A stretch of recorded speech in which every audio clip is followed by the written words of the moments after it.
안녕하세요. 예, 만나서 반갑습니다. 저는 전라남도 목포 하당로교에서 주님을 섬기는 이요한 형제입니다. 시골에 살고 있는 저에게 서대문 교회에서 말씀 교제할 수 있는 기회 시간을 주셔서 진심으로 감사드립니다.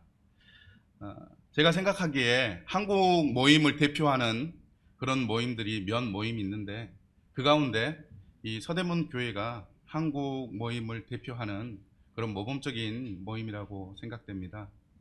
그런데 그 모임에서 이 하나님의 말씀을 교제할 수 있는 기회를 주신 것은 저에게 큰 영광이고 즐거움이고 기쁨인 것을 이렇게 말씀드리고 싶습니다. 제가 사실 인서울 교회에서 말씀을 교제해 본 적이 없습니다. 오늘 서대문 교회에서 말씀 교제하는 게 정말 처음 갖는 시간인데 제 인생에 있어서는 잊지 못할 그런 시간으로 기억될 것입니다. 그래서 이 시간이 설레고 영광스럽고 기쁜 시간입니다. 또 한편으로 설레고 영광스럽고 기쁘기도 하지만 한편으로는 낯설고 주눅 들기도 합니다. 어제 용산역에 도착해서 이 게이트 1번으로 나왔더니 굉장히 높고 세련된 빌딩들이 질비하게 있는 거예요. 그래서 그것을 이렇게 올려다보면서 마치 외국에 나와 있는 듯한 착각을 이렇게 하게 되었습니다. 시골에 살다가 서울에 와서 세련되고 높은 빌딩을 보았으니 낯설고 긴장할 만하지요. 뿐만 아니라 다른 한편으로 긴장도 되고 부담이 됩니다. 나오기 전에 내 심장아 나대지 말아라 이렇게 얘기를 하면서 심장을 부여잡고 나왔습니다. 왜냐하면 한국을 대표하는 그런 모임에서 또 이제 한국의 유명한 성경 교사로 이렇게 사역하신 송찬호 형제님이 섬기셨던 교회에서 말씀을 전한다고 하니까 혹 실수하면 큰일 나겠다 하는 생각이 들어서 긴장도 되고 부담이 되기도 합니다. 어찌되었든 오늘 제 인생에 잊지 못할 특별한 시간이 되는 것 같고 오늘 말씀이 성도님들에게 감동과 또 삶을 변화시키는 말씀이 되기를 주님 앞에서 소망하게 됩니다.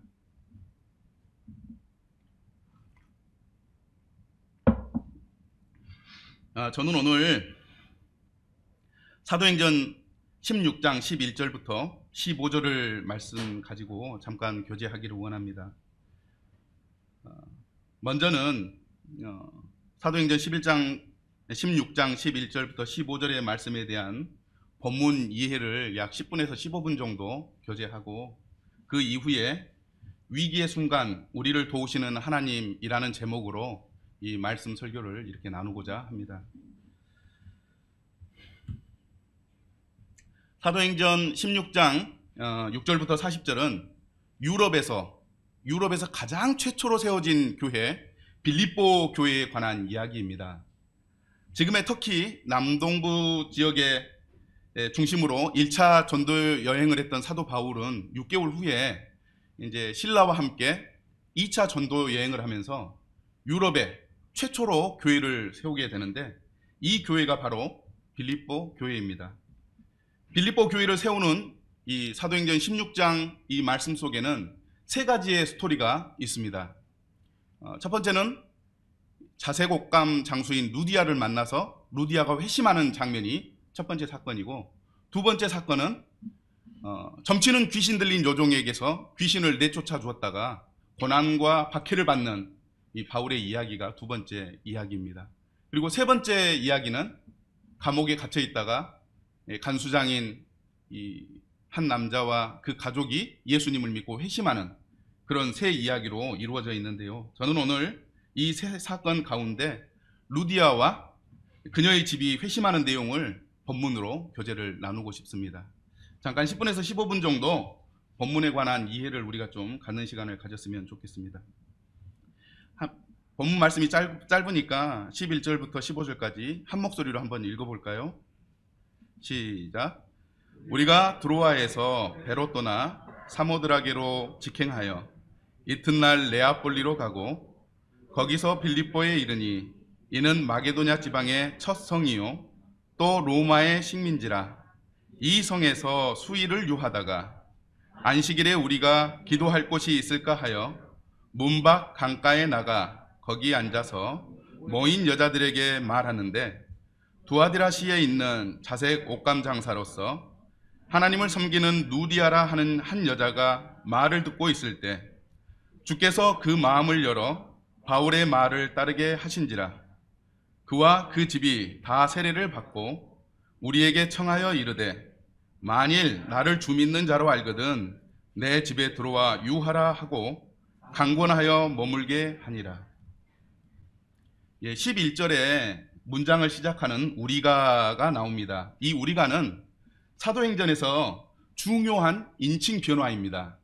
그 전에는 사도 바울이, 실라가, 바나바가, 베드로가 이렇게 이름으로 기록하고 있다가 16장에서는 1인칭 복수인 우리가라고 기록하는 극적인 변화입니다. 1인칭 복수인 우리로 바뀌고 있는 이유는 사도행전의 저자인 누가가 사도 바울과 실라와 디모데와 함께 2차 전도 여행 사역에 동행하고 동참했음을 보여주는 말씀입니다.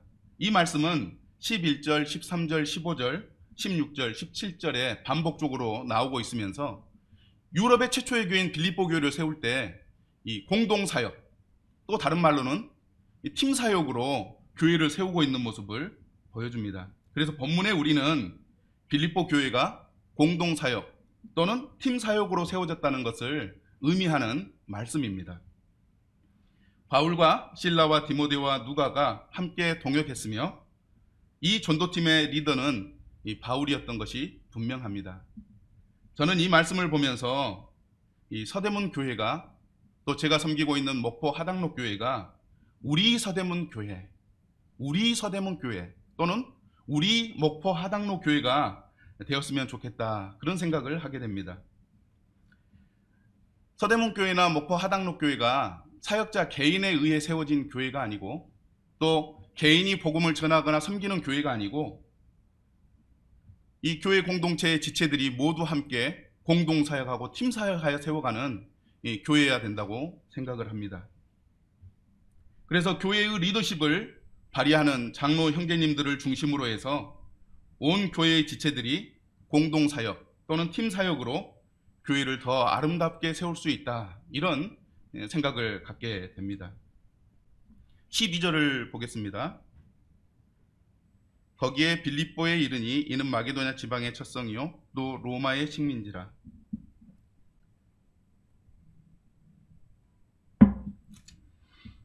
도시 이름 빌립보는 우리가 잘 알고 있는 것처럼 알렉산더 대왕의 아버지 빌립 2세의 이름을 따서 만든 도시 이름입니다.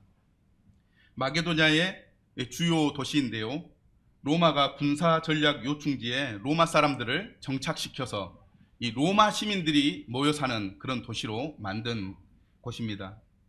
빌립보는 로마의 중요한 역사적 사건과 밀접한 관계가 있는 도시입니다. BC 42년경에 카이사르가 암살당합니다. 이 암살당할 때 브루투스라고 하는 장군이 배후에서 이 일을 진행했는데요, 나중에 이 빌립보에서 브루투스를 따르는 군대와 이 옥타비아누스와 안티오코스의 연합군대가 빌립보에서 전쟁을 해서 이 브루투스를 이기는, 그래서 이 빌립보가 로마의 역사와 밀접한 관계가 있습니다. 나중에 옥타비아누스와 또 이 안토니오가 로마의 황제의 자리를 두고 전쟁을 하지 않습니까? 그때 이제 우리가 잘 아는 클레오파트라 이야기가 나오게 되는 거죠. 근데 그때 BC 31년경에 악티움 해전이라고 빌립보 앞바다에서 해전이 일어납니다. 이 옥타비아누스 팀 그 해군과 안티오코스 해군이 그곳에서 전쟁하게 되는데, 결국에는 옥타비아누스가 승리하여 로마의 황제가 되는데요, 그 해전에 참전했던 많은 병사들이 이 퇴직해서 빌립보에 정착하게 됩니다. 그래서 빌립보는 이런 배경의 빌립보는 로마에 대한 충성심이 다른 도시보다 뛰어난 도시였고, 황제를 숭배하는 이 숭배 사상이 다른 어떤 도시보다도 높았던 그런 도시입니다. 이 빌립보를 마게도냐 지방의 첫 성이라고 이렇게 기록하고 있는데요, 표준 세번역을 보면 마게도냐 지방의 첫째 가는 도시다, 이렇게 번역을 합니다. 첫째 지방의 성, 선도하는 도시, 행정부의 제일 도시로 해석할 수도 있지만 제가 생각하기에는 가장 영예로운 도시였다, 이렇게 해석하는 게 이해하기 쉬운 해석이라고 생각됩니다. 왜냐하면 마게도냐 지방의 수도는 이 빌립보가 아니라 데살로니가였습니다. 소아시아 지방의 수도는 에베소였고요. 그래서 행정 수도로는 데살로니가였기 때문에 마게도냐 지방의 첫 성이라고 하는 의미는 로마에 대한 충성심이 뛰어나고 황제 숭배를 정말 잘하는 그런 영예로운 도시였다라고 이렇게 이해할 수가 있습니다. 바울과 그 일행은 이 본문의 지리적 배경이 되는 빌립보에서 안식일까지 수일을 지냈던 것으로 볼 수 있습니다. 로마 식민지라고도 표현을 하고 있는데요. 로마의 군사적 요충지이며 퇴역한 군인들이 정착한 도시였기 때문에 로마 식민지라고 이렇게 또 말할 수가 있습니다. 저는 여기서 참 특별한 것을 발견하게 되는데, 알렉산더 대왕의 아버지 빌립 2세의 이름을 딴 그 이름을 딴 도시에 그리스도의 이름을 가진 그리스도인의 모임이 처음으로 세워졌다고 하는 것은 상당한 의미가 있다고 봅니다. 뿐만 아니라 마게도냐 첫 성에 유럽의 첫 교회가 세워진 것도 의미가 있고요. 로마가 통치하는 이 도시에 하나님이 통치하는 교회가 세워졌다고 하는 것은 정말 특별한 의미가 있는 교회라고 생각되어집니다. 그래서 많은 신학자들이 유럽에서 가장 처음에 세워진 교회, 빌립보 교회라고 하는 의미를 두는 것은 이런 의미가 있지 않나 하는 생각을 하게 됩니다. 이 말씀을 생각하면서 저는 이 서대문 교회도 특별한 의미가 있는 교회겠다 생각을 하게 됩니다. 서대문에 일제강점기에 우리나라 독립을 위해서 활동하다가 이 옥에 갇혀서 이 고난과 고통을 당한 애국지사들이 있었던 이 형무소가 있다고 들었습니다. 저는 그 서대문 교회가 있다는 것이 빌립보의 교회처럼 상당한 의미가 있다고 보는데, 서대문 교회의 성도님들이 하나님 나라를 위해 고난과 핍박을 감수하며 헌신하는 교회가 될 수 있다고 하는 것에 대해서 상당한 의미를 가지게 됩니다. 13절 말씀을 보도록 하겠습니다. 13절을 시작하는 말씀을 보면 안식일에 우리가 기도할 곳이 있을까 하여 문밖 강가에 나가, 이렇게 기록하고 있습니다. 안식일은 본문의 사건을 이해할 수 있는 시간적인 배경을 제공하는 단어입니다. 시간적인 배경을 제공할 뿐만 아니라 성경적인 의미도 우리에게 보여주고 있는데요. 성경을 자세히 살펴보면 시간의 흐름과 여러 사건으로 인해서 안식일의 의미가 바뀌어가는 것을 봅니다. 창세기 2장 1절에 보면 하나님이 창조 사역을 마치시고 안식하셨습니다. 그때 안식일의 주인은 하나님이셨습니다. 근데 출애굽기 20장 8절에서 11절에 가면 다시 안식일에 관한 율법 규례가 나오게 되는데요. 이스라엘이 창조주 하나님을 기억하고 기념하는 그러한 날로 의미가 부여됩니다. 이때 이 안식일의 주인은 이스라엘 사람들입니다. 신명기 5장 12절에서 15절에도 이 안식일에 관한 규례가 다시 나오는데요. 그때는 의미가 상당히 바꿔집니다. 종살이하던 애굽에서 너희를 건져낸 여호와를 기억하고 기념하라, 이렇게 기록하고 있습니다. 그래서 안식일이 천지를 창조해 주신 하나님을 기념하는 그런 예배에 애굽의 종살이였던 이스라엘 백성들을 구원해내신 하나님의 이 놀라운 능력까지 겸하여 기념하는 날로 확대되고 있는 것을 보게 됩니다. 예수님이 성육신하던 시대에는 안식일의 의미가 또다시 바뀌게 되는데요. 안식일의 주인은 사람이 되고 사람의 생명을 구하고 선을 행하는 날로 예수님께서 다시 재정립하는 모습을 발견할 수가 있습니다. 그래서 이 안식일은 시간이 지나고 사건의 그런 일들로 인해서 그 의미가 더 확대되거나 또는 의미가 추가되고 있는 모습을 발견하게 됩니다. 바울은 사도행전 15장의 예루살렘 회의를 통해서 율법을 지키지 않아도 되었지만 만물을 창조하시고 모든 사람을 구원해 주시며 선을 행하여 사람의 생명을 구하는 그런 간절한 기대를 기념했을 것으로 생각되어집니다. 우리는 안식일에 하나님께 예배 드리지 않고 주일에 예배를 드립니다. 이제 말씀 교제가 끝나면 우리는 예수 그리스도를 기념하고 또 하나님께 예배 드리는 시간을 갖게 될 것입니다. 우리가 하나님께 예배 드릴 때 만물을 창조하신 창조주 하나님, 그리고 우리를 구원해 주신 구원의 하나님, 그리고 우리를 향해 가지신 선하신 뜻, 사람들에게 선을 행하고 생명을 구원하는 그러한 일들을 우리가 기념하는 시간으로 가져야 할 것입니다. 이게 성경에서 말하고 있는 안식일의 의미가 아닌가 이렇게 생각해 보게 됩니다.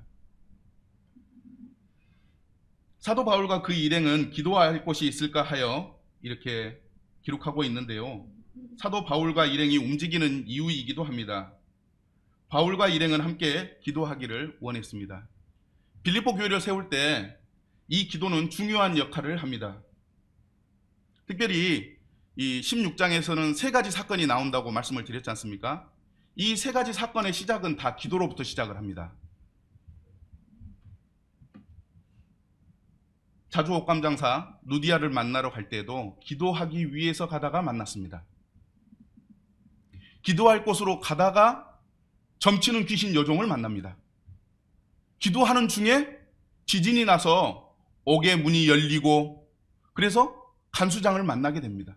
모든 사건의 시작은 기도로부터 시작되고 있는 것을 우리는 본문에서 발견하게 됩니다. 그러므로 유럽에 가장 먼저 세워진 빌립보 교회는 기도로 세워진 교회라고 말해도 무방한 그런 교회입니다. 저는 이 말씀을 보면서 서대문 교회와 제가 섬기는 목포 하당로 교회가 더 훌륭한 교회, 주님의 능력이 나타나는 교회가 되기를 소망한다면 오늘 본문의 사건처럼 기도하는 교회가 될 때 그런 하나님의 능력이 나타나는 그런 교회가 되지 않을까 이런 생각을 해보게 됩니다. 문밖 강가에는 바울과 일행의 최종 목적지인 지리적 배경을 우리에게 보여줍니다. 바울과 그 일행이 왜 문 밖에 강가로 나갔을까요? 우리가 이제 자료들을 찾아보면 유대인 남자 10명이 모이면 어느 곳에서든지 유대인 남자 10명이 모이면 회당을 지을 수 있었다고 합니다. 그런데 빌립보에는 이 회당이 없었어요. 다른 추론을 하게 되면 빌립보 지역에 유대인 남자 10명이 없었던 것입니다. 그래서 아마 이 소수의 유대인과 유대교로 개종한 이방인들 소수가 이렇게 모여 있었는데 회당이 없다 보니까 이 강가에 나와서 정결례를 행하고 하나님 앞에 기도드리는 그런 장소로 사용했던 것 같습니다. 그래서 문밖 강가가 강기테스 또는 크레니데스라고 하는 견해가 있습니다. 유대인들이 안식일에 이동할 수 있는 거리가 정해져 있기 때문에 빌립보로부터 2.4km 떨어진 이 강기테스 강보다는 빌립보 셋째 문 밖에 45m 정도 거리에 있는 이 크레니데스 강의 흐른 그 셋강이 이 성경에서 말하는 강이 아닌가 하는 견해가 있습니다.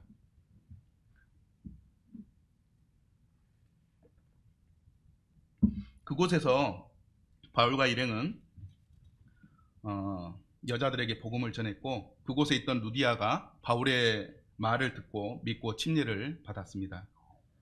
저는 유대인과 유대교로 개종한 사람들이 강가에 모인 모습을 생각하면서 하나님 앞에서 모이려고 하는 그들의 열정을 이렇게 생각해 볼 수가 있었습니다.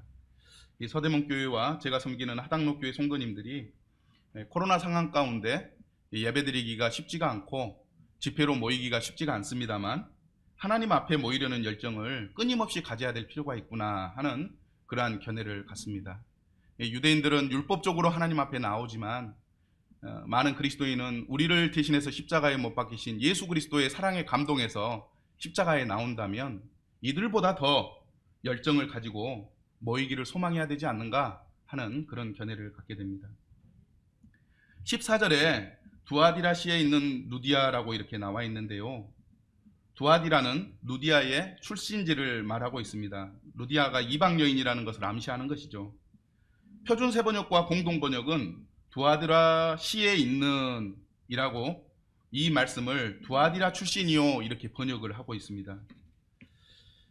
이 두아디라는 요한계시록에 언급된 이 소아시아의 7 교회 가운데 하나입니다.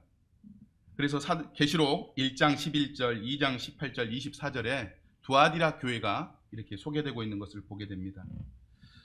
루디아는 아마 로마 사람의 노예였던 여종이었던 것 같습니다. 자료를 찾아보니까 로마에는 법이 있는데요. 여종이 이 남편으로부터 자녀 셋을 낳게 되면 자유인의 신분을 주었다고 합니다. 또 아들을 넷을 낳으면 자유인의 신분을 줄 뿐만 아니라 사업을 할 수 있는 특권을 주었다고 합니다. 그래서 루디아가 아마도 자녀 셋 이상을 낳아서 자유인이 되었고 또 사업을 할 수 있는 그런 특권을 누린 여인으로 이렇게 소개되고 있습니다. 그는 자색 옷감 장사였습니다. 자색 옷감 장사를 현대의 용어로 바꿔서 얘기하면 명품 의류 CEO로 이렇게 말할 수가 있을 것 같습니다. 그러니까 자주 옷감 장사라고 하면 우리에게 쉽게 다가오지 않지만 명품 매장의 CEO다 이렇게 얘기를 하면 그가 얼마나 큰 일을 하고 있는지 10분 이해할 수 있는 그런 말인 것 같습니다. 루디아는 하나님을 섬기는 사람으로 소개되고 있는데요. 아마 이방이지만 유대교에 입교해서 하나님을 섬기는 그런 사람이었던 것으로 생각됩니다. 대표적인 사람으로 비슷한 사람이 백부장 고넬료가 있는데 백부장 고넬료를 소개할 때 하나님을 경외하는 사람이다 이렇게 나와 있는 걸 볼 때 이방인으로서 유대교에 입교해서 하나님을 섬겼던 사람이라고 이해가 됩니다. 14절에 보면 주께서 그 마음을 열어 바울의 말씀을 따르게 하신지라고 말씀하고 있습니다. 바울과 그 일행의 전도 사역에 주님께서 개입하시는 장면을 여기에서 보게 됩니다. 주님께서 루디아가 바울의 복음을 믿을 수 있도록 그녀의 마음을 열어주셨기 때문입니다. 저는 조금 전에 빌립보 교회가 기도로 세워진 교회다. 왜? 세 사건이 다 기도로 시작된 사건이기 때문이라고 말씀을 드렸습니다. 그런데 기도와 함께 주님의 역사가 이 세 사건의 공통적으로 나타납니다. 주님께서 루디아의 마음을 열어주셨다고 기록합니다. 그 다음에 이 점치는 귀신을 쫓아내 주실 때도 16장 18절에 보니까 주 예수의 이름으로 쫓아내는 모습을 봅니다. 예수님의 이름에 능력이 있는 것이죠. 지진이 일으켜서 간수와 그 가족에게 구원을 베푸실 때에도 주 예수를 믿으라 라고 이야기를 하면서 구원을 베푸시는 능력을 가지신 예수님을 보여주고 있습니다. 그래서 빌립보 교회가 세워진 것은 기도로 시작된 그런 능력으로 말미암아 세워진 교회임을 우리는 알 수가 있습니다. 저는 이 말씀을 보면서 빌립보 교회뿐 아니라 서대문 교회와 목포 하당로 교회에 주님의 능력이 나타나서 구원의 역사가 계속 나타나기를 이렇게 기도하게 됩니다. 아멘이신가요? 예. 15절 보겠습니다. 그와 그 집이 다 세례를 받고 루디아와 그의 가족 그리고 하인들과 그 집에 생활하는 다른 모든 사람이 예수 그리스도의 복음을 듣고 믿어 침례를 받았다는 의미입니다. 이러한 믿은 사람과 그 집이 함께 예수님을 믿는 경우가 성경에 여러 번 나오는데요. 고넬료가 그랬고 빌립보 감옥의 간수가 그랬습니다. 다른 문서들을 보면 아덴의 회당장 그리스보가 회심할 때 그와 그 가족들이 믿었다고 이야기를 하고 있고요. 아리스토블루스와 나기수, 스데바나 집도 그러한 것을 보게 됩니다. 저는 이 말씀을 보면서 루디아가 가장에 위치해 있거나 가정에 선한 영향력을 미치는 그런 사람이었다고 이렇게 생각했습니다. 루디아가 가정에서 그런 선한 영향력이 없었다면 그 집 사람들이 믿지 않았을 것입니다. 이런 점에서 볼 때 믿는 성도는 가정에서 선한 영향력을 가져야 한다고 믿습니다. 선한 영향력이 미칠 때 우리의 가족들이 구원받을 수 있다고 봅니다. 그런데 이 선한 영향력을 미치지 못하면 그렇게 사는 너를 보면서 어떻게 예수님을 믿겠냐고 도리어 이 벽에 부딪히는 이 반론이 일어나는 경우가 종종 있을 것 같습니다. 혹시 성도님들께서 이 선한 영향력을 가져야 한다라고 하는 말씀 때문에 어쩌면 중압감을 가질 수도 있다고 생각됩니다. 그러나 걱정하지 마십시오. 성령님이 그 안에 거하고 있는 사람들은 우리가 거부해도 선한 삶의 간증과 선한 능력이 나타날 수밖에 없다고 믿습니다. 그래서 갈라디아서에서는 성령의 열매를 막을 다른 것이 없다고 기록하고 있는 것을 보게 됩니다. 나를 믿는 자로 알거든 내 집에 들어와 유하라. 루디아는 주를 믿는 증거로서 바울과 그 일행이 자신의 집에 들어와 지내도록 강권하고 있습니다. 이런 모습들은 구원받은 증거로 충분한 그런 모습으로 이해가 되어집니다. 이런 본문의 이해를 가지고 저는 위기의 순간 우리를 도우시는 하나님이라고 하는 제목으로 이제 설교를 시작하겠습니다. 이제까지 설교를 들었다고 생각을 하신다면 우리는 지금까지 이 본문이 무엇을 말하는지 한번 살펴보았다 가볍게 생각하시고 이제 그 위기의 순간 우리를 도우시는 하나님이라고 하는 제목으로 설교 말씀을 전하겠습니다.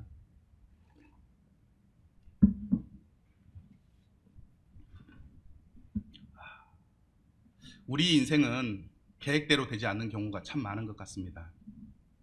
한 청년이 군대에 입대하게 되었습니다. 군대에 입대하면서 군대 제대하고요, 대학 졸업하고요, 병원에 들어가서 근무하면서 살고 싶습니다 하는 계획을 저에게 교제해 왔습니다. 그래서 이 신체 검사를 받는 날, 이 신체 검사 받는 그런 병무청에 가서 신체 검사를 받았는데요, 뜻밖의 소식이 전해졌습니다. 당신은 군대 복무할 수 없습니다. 왜요? 현대의학으로 치료할 수 없는 희귀질환자입니다. 예? 백혈병 비슷하긴 한데 백혈병은 아니고 치료 방법은 없는 것 같고 평생 그것을 안고 살아가야 합니다. 이 얘기를 들은 청년은 충격에 빠졌습니다. 군대 다녀와서 대학을 졸업하고 병원에 근무할 것이라고 하는 이 계획이 이제 방향을 잃어버리는 그런 경험을 한 것입니다. 저희 교회에 예쁜 자매님과 유치원에 다니는 두 아들을 둔 형제님이 계십니다. 그 형제님의 직업은 기계가공 기술자입니다. 그 형제님은 기계가공 기술자로 이 사랑하는 아내와 두 아들과 행복한 삶을 살리라고 이 계획을 짜고 생활하고 있었습니다. 그런데 어느 날 한 5m 높이에서 고소 작업을 하다가 떨어져 가지고 이 기억력이 단기 기억 상실증에 걸리게 되었고요. 얼마 지나지 않아서 회사가 부도가 나가지고 문이 닫혔습니다.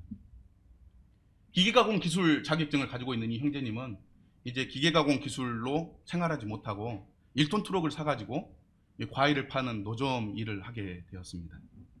이 형제님이 세웠던 핑크빛 미래는 사라져버리고 암담한 미래가 펼쳐지게 되었던 것입니다.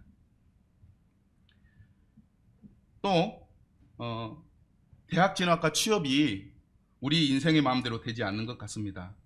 열심히 취직 시험을 준비했지만 2번, 3번, 4번 계속 떨어져서 이 인생이 마음대로 되지 않는 그런 모습을 보기도 하고요. 또 결혼하려고 그런 마음이 있는데 7년째, 10년째 선만 보고 있는 그런 청년들도 이렇게 경험하게 되는 것 같습니다.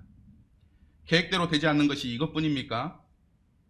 결혼, 사업, 교회 사역, 개인의 신앙까지도 우리 마음대로 되지 않는 경우가 많은 것을 보게 됩니다. 동감하시나요? 예. 사도행전 16장 6절부터 15절은 사도 바울이 유럽 최초의 교회인 빌립보 교회를 세우는 위대한 사역을 기록하고 있습니다. 바울이 빌립보 교회를 세우는 과정에 있어서 3번의 위기가 찾아옵니다. 계획대로 되지 않는 인생 어떻게 살아야 하는가? 사도 바울의 이 3번의 위기를 살펴보면서 위기 가운데 우리를 도우시는 하나님의 음성에 대해서 교제하기를 원합니다. 오늘의 주인공은 바울입니다. 성도님들 바울 잘 아시죠? 바울은 유대의 이름으로는 사울이고요, 헬라 이름으로는 바울입니다. 바울은 과거가 있는 남자입니다. 여러분들이 생각하는 그런 과거 말고요, 신앙의 과거가 있는 사람입니다. 바울은 예수님을 믿는 사람들을 잡아다가 고문하고 가두는 그런 일들을 했던 사람입니다. 그런데 그가 어느 날 예수님 믿는 사람을 잡으러 다메섹으로 가는 중에 부활하신 예수님을 만나서 예수님을 믿고 사도가 된 그런 사람입니다. 지금은 사도가 되어서 이방인들에게 복음을 전하기 위해서 여행을 다니고 있습니다. 사도 바울은 1차 전대여행을 마치고 약 6개월 후에 실라와 디모데와 함께 2차 전도 여행, 그러니까 유럽 지역의 복음을 전하는 이 사역을 시작하게 됩니다. 바울은 1차 전도 여행 때 갔었던 버가, 안디옥, 이고디온, 더베와 루스드라에 예루살렘 회의의 결정을 전해 주었습니다. 그리고 지금의 서적인 소아시아로 갈 계획을 가지고 있었습니다. 소아시아는 처음에 말씀드렸던 것처럼 요한계시록에 나오는 7교회가 있는 그 지역입니다. 현대에 이 터키의 서쪽인 소아시아는 세계적인 역사 관광 도시가 있습니다. 해외여행을 좋아하시고 또 자주 다녀오신 성도님들은 아마 이스탄불의 성 소피아 성당을 기억하실 것입니다. 이것이 터키 이 서쪽인 소아시아에 있는 역사 관광 도시 유명한 교회 건축물입니다. 버가, 안디옥, 이고니온, 더베와 루스드라를 방문한 결과는 아주 좋았습니다. 5절 말씀에 보면 이에 여러 교회가 믿음이 더 굳건해지고 수가 날마다 늘어가니라 라고 말하고 있습니다. 무엇보다도 미래가 촉망된 디모데를 사도 바울이 만난 것입니다. 디모데 잘 아시잖아요. 아버지가 헬라인이고 어머니가 유대인이었습니다. 그런데 외할머니와 어머니를 통해서 예수님을 믿는 믿음의 청년이 되었습니다. 뿐만 아니라 주변 여러 지역의 사람들이 디모데는 정말 믿음이 좋은 사람이야, 신실한 형제야, 믿을만하지 라고 하는 칭찬을 듣는 형제였습니다. 바울은 그가 전도 여행에 동행하기에 정말 적합한 청년이라고 생각해서 그에게 할례를 행한 다음에 전도 여행에 동행하게 된 것입니다. 바울은 이 청년을 데리고 전도 여행을 출발했습니다. 바울이 다시 방문한 도성에서의 사역이 성공적이었기 때문에 나머지 전도 여행도 성공하리라는 기대를 갖고 이렇게 여행을 떠났는데 마치 순풍의 돛담배처럼 터키 서쪽 소아시아 지역으로 출발했습니다. 이제 본문 말씀에 보면 바울은 터키 서부 도시 무시아에 도착하게 됩니다. 바울은 무시아에서 비두니아로 가려고 했는데 문제가 생겼습니다. 인생은 계획대로 되지 않는 경우가 많은데 사도 바울 또한 예외가 아닌 것 같습니다. 7절에 보면 무시아 앞에 이르러 비두니아에 가고자 애쓰되 예수의 영이 허락하지 아니하는지라. 예수의 영이 허락하지 않았다라고 하는 것은 어떤 의미일까요? 아마 그런 일이 있었던 것 같습니다. 사도 바울은 주님을 믿는 신실한 사도였기 때문에 무슨 일을 할 때마다 하나님 앞에 기도하고 인도함을 받았습니다. 이번에 비두니아로 가고자 할 때에도 하나님께 기도를 드렸는데 하나님의 기도의 응답이 없는 거예요. 얼마나 답답했을까요? 답답한 마음을 가지고 있는데 비두니아 가는 길을 돕겠다고 했던 어떤 사람들이 아무 이유 없이 더 이상 도울 수 없다고 고개를 흔들면서 이 발걸음을 돌리는 모습을 보았을 것입니다. 또 어떤 사람은 바울에게 와서 비두니아에서 지낼 방을 예약했었는데 갑자기 예약이 취소됐습니다. 더 이상 도울 수 없어서 미안합니다 라고 하면서 발길을 돌렸을 수도 있습니다. 마치 누군가가 바울이 비두니아에 가는 것을 방해하는 것 같았습니다. 이런 상황은 마치 칠흑 같은 어두운 밤길을 안내하던 등불이 꺼져버린 것과 같이 암담한 상황인 것이죠. 바울은 왜 이런 일이 생겼는지 이해할 수가 없었습니다. 실라와 디모데도 옆에서 말은 안 했지만 왜 이런 일이 생겼는지 또 비두니아로 가려는 계획이 왜 진행되지 않는지 걱정했을 것입니다. 소아시아의 전도 계획, 거기에 쏟아부은 열정과 기대, 투자한 모든 것이 물거품이 되어버린 상황입니다. 어디로 가야 합니까? 이 기도가 저절로 나오는 첫 번째 위기 상황입니다. 드로아에 도착한 첫날 밤 전도 여행의 리더인 바울은 무겁고 답답한 마음에 잠을 자지 못하고 뒤척였을 것입니다. 뒤척이고 있는 그 순간 하나님께서 바울에게 환상을 보여주십니다. 9절에 보니까 밤에 환상이 바울에게 보니 마게도냐 사람 하나가 서서 그에게 청하여 이르되 마게도냐로 건너와서 우리를 도우라 하거늘. 한 사람이 바울에게 마게도냐 즉 유럽으로 건너와서 도와달라는 환상이었습니다. 계획이 틀어져 갈 곳을 잃어버린 바울에게 한 줄기 빛이 비추는 것 같았습니다. 바울은 환상을 보면서 맞아! 마게도야! 이렇게 외치면서 이제 그곳에 갈 준비를 하게 됩니다. 다음날 바울과 실라와 디모데는 지난밤의 환상을 하나님의 부르심으로 인정하면서 마게도냐로 떠나기를 위해 여행할 짐을 꾸리고 가장 빠른 배편을 예매하고 마치 전쟁에 나가는 군사들처럼 일사불란하게 움직였습니다. 바울과 일행은 이튿날 배를 타고 사모드라게를 거쳐 네아폴리에 도착하고 결국 빌립보에 도착했습니다. 어떤 설교자께서 그런 설교를 하셨어요. 이 거리가 원래는 3일 만에 갈 수 있는 거리인데 하루 만에 오게 되었다라고 이야기를 하면서 하나님께서도 날씨까지 주관하셔서 이 유럽으로 바울을 인도하셨다고 설교하는 것을 들었습니다. 하나님께서는 바울에게 환상으로 나아가야 할 방향을 보여주었습니다. 저 같은 경우도 어떻게 해야 할지, 어디로 가야 할지 몰라 고민한 적이 있었습니다. 제가 이 목회 사역을 시작한 것은 2008년에 시작했습니다. 2008년에 이렇게 목회 사역을 시작하고 일을 하면서 말씀을 전했는데요. 말씀을 전할 때마다 이 장벽에 막히는 듯한 느낌이 들었습니다. 그게 어떤 거였냐면 말씀을 충분히 준비하지 못하기 때문에 성도님들에게 말씀을 전할 때 마치 부모님이 아이들에게 인스턴트 식품 또는 라면 같은 것을 끓여서 먹이는 그런 느낌을 받게 되었습니다. 교회 사역과 설교를 잘하여 교회가 성장해야 된다고 하는 목표를 가지고 있었지만 성도님들에게 제공된 말씀이 라면 또는 인스턴트 식품과 같은 말씀이었기 때문에 제 마음에 굉장히 큰 부담이 되었고 하나님 앞에 하나님 이런 음식 말고요. 정말 요리사가 정성스럽게 요리한 영양 만점의 음식을 제공해야 되는 것 아닐까요? 어떻게 해야 합니까? 라고 하는 기도에 부딪히게 된 것입니다. 그렇게 여러 날을 하나님 앞에 기도하고 있을 때 휴대폰에 문자가 왔습니다. 누가복음 18장 29절에서 30절의 문자인데요. 이르시되 내가 진실로 너희에게 이르노니 하나님 나라를 위하여 집이나 아내나 형제나 부모나 자녀를 버린 자는 현세의 여러 배를 받고 내세의 영생을 받지 못할 자가 없느니라 하시니라. 이 문자가 제 휴대폰에 오게 된 것입니다. 바울과 같은 환상은 아니었지만 저의 상황을 모르고 보낸 이 문자는 저의 삶의 방향을 제시해주는 하나님의 도움말이 되었습니다.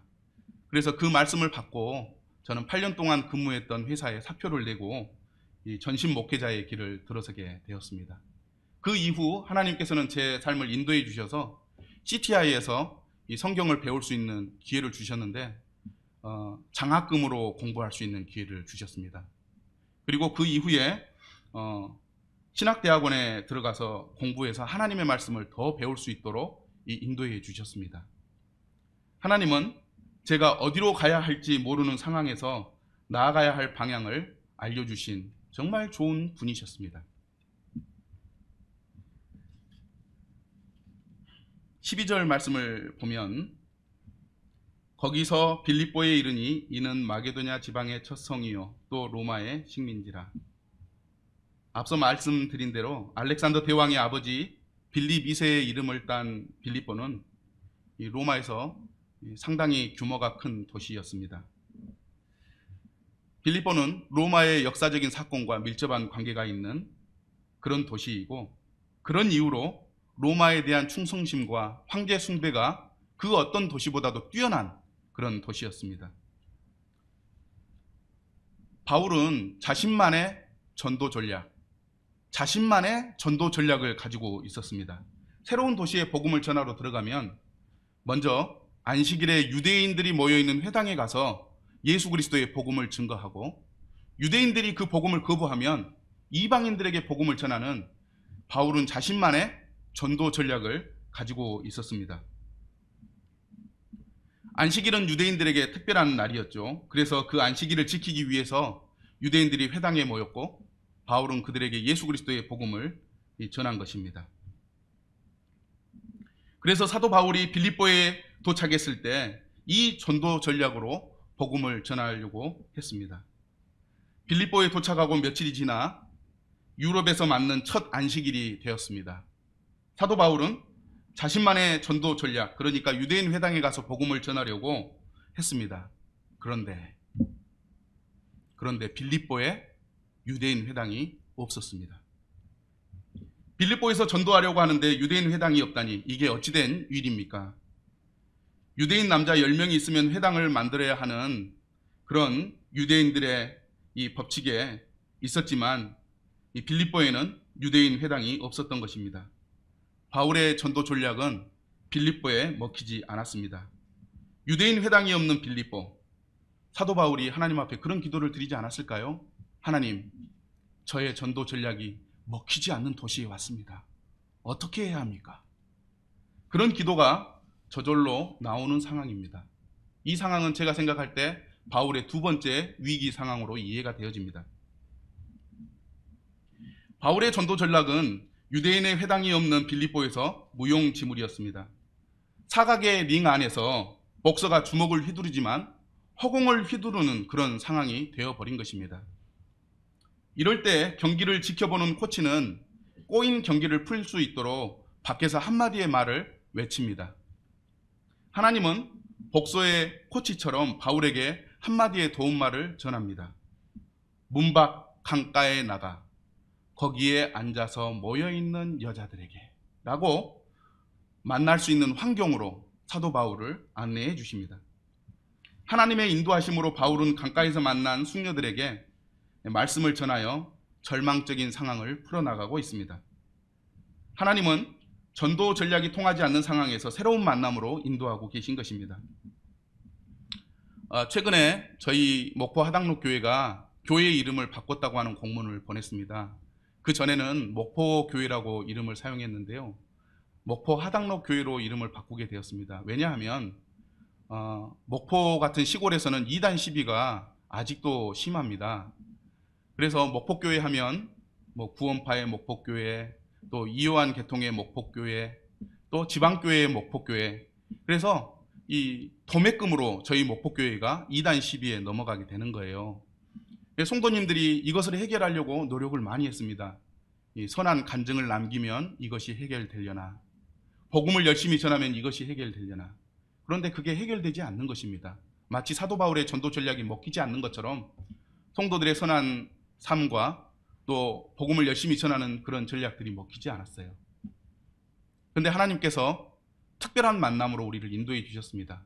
목포 이 기독교 연합의 이단 대책위원회 위원장인 목사님이 저하고 이제 이렇게 친분을 갖게 되었고, 그 목사님께서 어드바이스를 해주실 때 이름을 바꾸시면 좋겠습니다 라고 권면해 주셨습니다. 그래서 여러 교회 성도님들과 함께 의논하고 목포 하당로교회 이름을 바꿨거든요. 이 목포 하당로교회로 이름을 바꾸자 놀라운 일들이 일어났습니다. 서대문교회 오기 바로 며칠 전에 목포 극동방송 지사장님과 임직원들이 하루 일과를 시작하기 전에 채플 시간을 갖는데 목포 하당로교회 목사님이 오셔서 20분 정도 채플 말씀을 전해주시면 좋겠습니다 하는 연락이 온 거예요. 이 이름을 바꾸자마자 그런 일들이 일어난 것이죠. 그래서 이제 그것을 교회 성도님들에게 알리고 채플 시간에 다녀오게 됐습니다. 그랬더니 성도님들이 설마 우리 교회가? 그런 분위기가 된 거예요. 그래서 기도 요청을 하고 그분들에게 하나님의 말씀을 증거하고, 목포 하당로교회는 믿음의 조상인 조지 뮬러, 그 외에도 또 지금 그 무신론자 리차드 도키슨과 대담을 한 존 레녹스 형제님까지 이 기독교에 많은 영향을 미치는 그런 믿음의 사람들이 이 브레들린이라고 하는 것들을 소개하면서 건전하고 성경적인 교회라고 소개하는 시간을 가졌습니다. 나아갈 방향을 알려주신 하나님은 열악한 상황에서도 복음 전도를 위한 새로운 만담으로 인도해 주시는 그런 좋은 분이심을 발견하게 됩니다. 사도 바울은 이 두 번째 위기 가운데서 문 밖 강가에 모여있는 여자들에게 복음을 전할 수 있는 상황으로 하나님께서는 인도해 주신 것을 살펴볼 수가 있습니다. 바울은 여자들에게 복음을 전하는 일은 정말 다행스러운 일이었습니다. 그러나 여자들에게 복음을 전하는 것은 결코 좋은 전략이 아니었습니다. 로마 사회에서 여자들은 남자의 소유물 또는 1인 시민권을 가지고 있는 사람들이었습니다. 심지어는 법원에서 증인으로도 채택을 안 했습니다. 왜냐하면 여자들만은 말은 믿을 만한 말이 안 된다, 이런 통념이 있었기 때문에 여자들이 법정에서 증언할 수가 없었습니다. 빌립보에서 교회를 세울 수 있는 이 좋은 방법이 있다면 유대인 남자를 만나거나 빌립보의 유력한 사람들, 특별히 남자를 만나는 것이 복음 전하는 데 굉장히 좋았을 것입니다. 그런데 바울이 만난 사람들은 영향력이 없는 여자들 뿐이었습니다. 바울이 한 영혼을 천하보다 귀하게 여기는 사람으로 여자의 영혼을 귀하게 여겼겠지만 교회를 세우기 위해서는 유력한 남자에게 복음을 전하는 것이 현명한 방법이라고 하는 것을 알고 있었을 것입니다. 교회를 세우고자 기댔던 바울의 마음에는 일말의 실망이 생기지 않았을까요? 하나님, 여자들을 만나게 해주셔서 감사합니다. 그러나 이 여자들이 교회를 세우는데 얼마나 영향을 미칠 수 있을까요? 이런 실제적인 기도가 되었을 것입니다. 바울에게 말씀을 듣는 여인들 중에 한 여인이 바울의 말에 집중하고 있었습니다. 그리고 결국에 그녀와 그녀의 가족들은 예수님을 믿고 침례를 받았습니다. 그 여인은 바울과 그 일행들에게 자신의 집에 들어와 지내라고 강권했습니다. 여자들이 영향력이 없는 이 사회에서 이 여자가 교회를 세우는 데 도움이 얼마나 될까? 바울과 그 일행은 여인의 강권을 맞이하지 못해 그녀의 집으로 향하게 됩니다. 그녀의 뒤를 따라서 그 루디아의 집에 도착했을 때 루디아가 뒤를 따라오던 바울과 일행에게 이곳이 저의 집입니다. 저희 집에 오신 것을 환영합니다. 라고 이야기할 때 여인의 말에 바울과 일행은 집을 둘러보았습니다. 그 집은 그냥 집이 아니었습니다. 대저택이었습니다. 회랑은 이 분수가 있는 중정을 감싸고 있고 거실 바닥은 모자이크로 장식되어 있고 벽면은 이 아름다운 물감으로 그림이 그려져 채색되어져 있고 대리석으로 만든 조각상들이 복도를 장식하고 있는 명품 패션 업계의 CEO의 집에 그들이 도착하게 된 것입니다. 아마 그 저택을 본 바울과 일행은 눈이 휘둥그레졌을지도 모르겠습니다. 여인은 바울과 그 일행에게 자신을 소개했습니다. 자신은 누디아이며 하나님을 경외하는 사람이라고 소개하고 그는 두아디라 출신으로서 최고급 명품 의류를 만드는 자색 옷감을 거래하는 여성 CEO라고 소개했습니다. 두아디라는 요한계시록에 나오는 두아디라 교회가 있는 도시이며 자색 옷감을 만드는 기술로 유명합니다. 자색 옷감으로 만든 옷은 비싼 고급 명품 옷입니다. 호화롭게 즐기는 부자, 누가복음 16장에 나와 있는 호화롭게 즐기는 부자가 입었던 옷이 이 자색 옷이고요. 예수님이 이 옷을 입고 로마 군인들에게 희롱을 당했던 내용이 복음서에 나옵니다. 자주색 옷감을 만든 겉옷은 로마 시대에서 상위 3%만 입었던 옷이라고 얘기를 합니다. 그리고 그 가격은 한 벌당 1억 원에 해당되는 가격이라고 류모세가 이렇게 열린다 성경 생활풍습 이야기에 기록한 것을 보게 되는 것 같습니다. 그러니 얼마나 참 명품 옷을 파는 CEO였는지 우리가 상상해 볼 수가 있는 것 같습니다. 대저택을 소유하고 명품 매장을 가지고 사업하는 여성 CEO인 루디아, 자주 옷감 조합에 있는 빌립보에서 그녀의 위치를 가늠할 수 있지 않을까요? 바울과 루디아의 만남은 무엇을 의미합니까? 유력한 유대인 남성이나 빌립보 남성이 아닌 빌립보 사회에서 영향력이 없을 것으로 여겨졌던 두아디라 출신의 누디아라고 하는 여성이 빌립보 교회를 세우는데 중요한 또는 비중 있는 역할을 했다는 의미가 아닐까요?